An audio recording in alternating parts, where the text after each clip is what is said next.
So in doing this work, obviously a big component of it is getting justice, for the prisoners getting justice, for communities that have been marginalized. And oftentimes when I think of the concept of justice, I don't really always know what it means. My organization that I co-direct with Dirakshan Raja is called Justice for Muslims Collective. But we're always operating from a defensive position. Wouldn't it be more justice, or wouldn't justice be better thought of not having to address injustice constantly? So what if injustice was the exception and justice was the norm? So I'm interested to hear from all of you. What does justice mean to you personally? And what does justice mean for the work that you're doing? I feel like I'm at a pageant. I just got the hard question.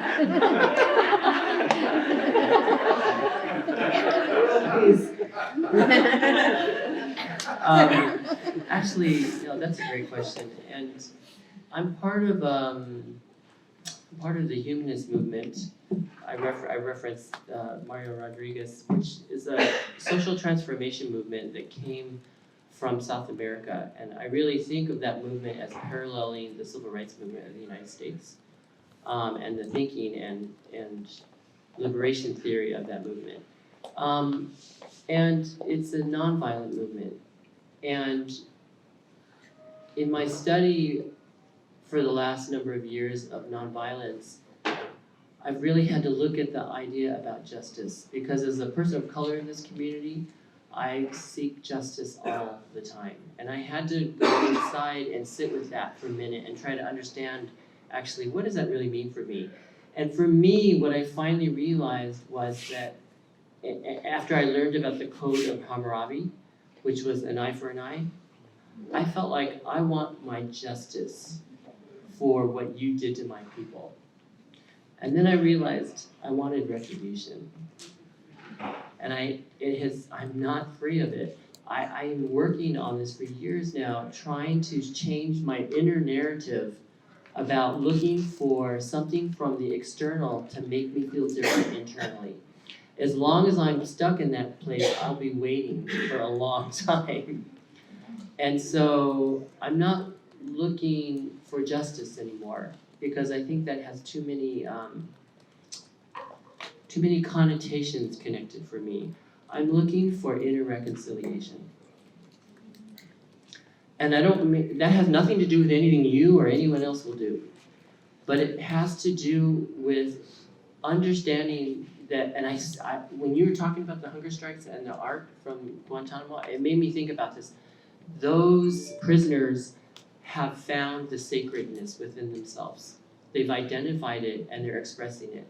And that is part of every human being. Every person has that. And when we find that and we operate from that place, then the question of looking for something from the external for me to feel different is actually not necessary anymore. And actually, I think that's where profound change can actually come from. And I think this country is really on the shits right now because we don't understand that.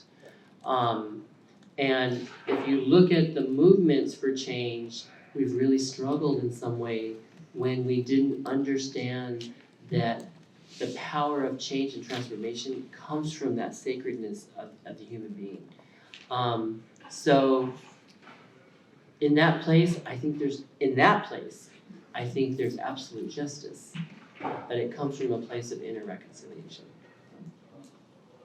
I feel like I'm on a panel with that question of philosophy. Like I'm sitting there like, but I'm glad that I followed you, because I'm ready to say I agree with what he said. Right? But while I was sitting here in my head, like, how am I going to answer this question? Something that you said jumped out at me, where you were saying that it came from within, and I agree with what he said, right? Because for me, that question, it's almost like I've been in the fight against injustice for so long that that question of what justice is, it seems so daunting when I'm just it's a fight everywhere around me. Like, that's basically what I feel like I'm involved 24/7. what I can tell you is this, I know justice when I see it. Because I'm so surrounded by injustice. And so often I'm fighting injustice. But for me, I do find that, I remember when I was in prison, I tried to meditate and I could not do it. Because I just couldn't do it. Like I wrote people who were into meditation and they would send me books and I tried, and I was like, yo, this is just not working for me. I find that, which, you know, they would call nirvana. I find that I found therapy in fighting what was going on around me. And for me, that's how I am. Like, I'm at peace with what I'm doing, you know.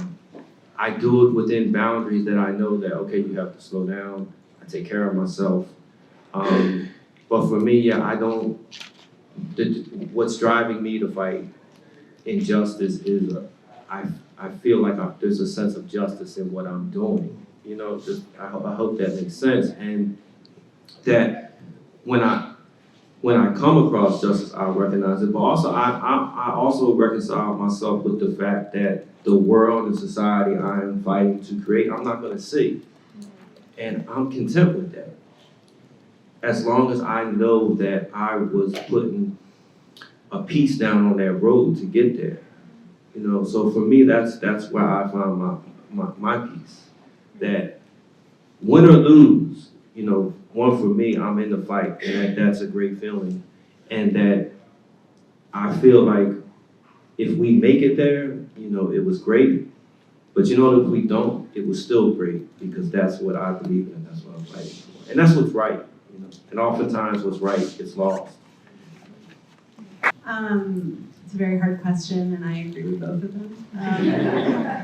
Yeah, I work at a legal organization, and one of the primary ways we seek justice is going to court. And we also know at the same time that the law won't save you, and in fact, the law is often what harms people. So when someone asked me a while ago to think about Guantanamo and what reparations might look like for that, or what would people need to feel whole again, I'm obviously not the right person to be asking that, but you know, I was thinking so many of the men that I've talked to, what's striking is how they'll never get that time back.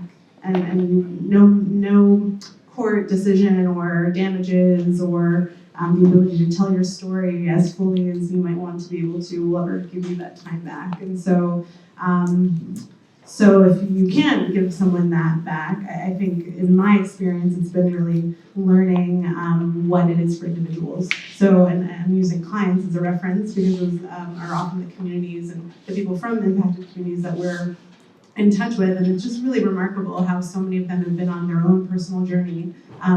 We have some people who are formerly detained at Abu Ghraib who are part of a lawsuit that's gone on for more than a decade, challenging the role of a private contractor in the torture and abuse at Abu Ghraib.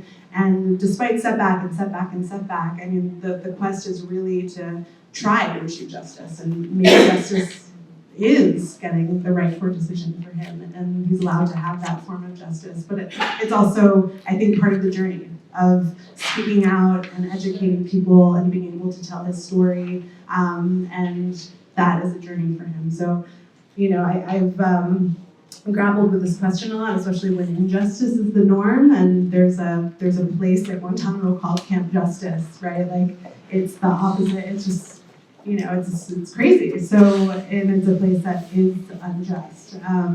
So for me, it's also just a personal journey, and I'm still figuring it out. And all I can say is trying to do the best that I can and show up. And in the context of the Guantanamo work, you know, I did mention earlier when we were talking about narrative, but the government controls the narrative, and there's such a lack of access to Guantanamo. And I'm probably one of the very relatively few people in the world who have the ability and have had the ability to go to Guantanamo and speak directly to people. And so for me, I've really seen that role as bridging the gap. And I'll continue to do that, and, you know, have a small part of justice in that.